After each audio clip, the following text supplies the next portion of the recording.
ស្រនងវាចាដែលបងថាផែងក្តី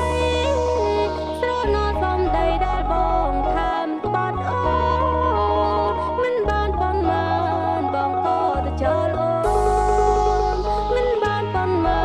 នបងក៏ទៅចោលអូនបងឲ្យអូនស្ទើរសូនក៏ព្រោះតែបងបោកចិត្ត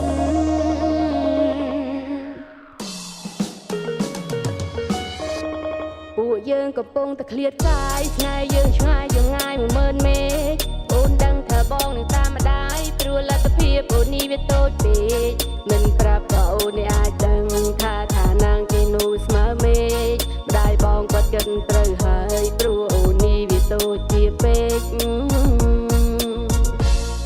កាត់ចិត្តទទួលចុះបងនៅទួញសោកក៏វាមិនមានន័យ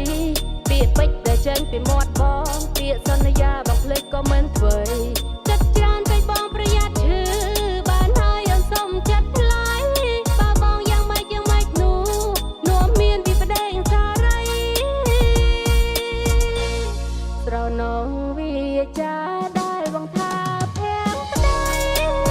ស្រណោសំដីដែលបងថាមិនក្បត់អូ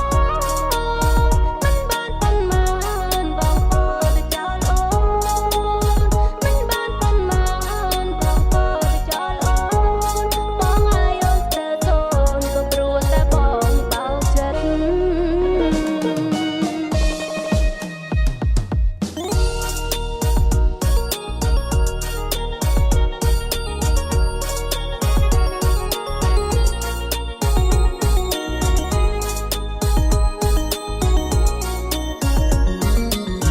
យកកន្លែងជីវិតនេះវាថាកាន់នៅវេទនានៅក្រៅជាឡៃសន្យាជាមួយគ្នាថានៅពេលដែលគូធាបាននឹងចូលដល់ដឹងអូនលើកនេះឈុតថងព្រៀងអូនទាំងម៉ែទាំងកូនអត់ដល់សូដល់អូនចិត្តស្មោ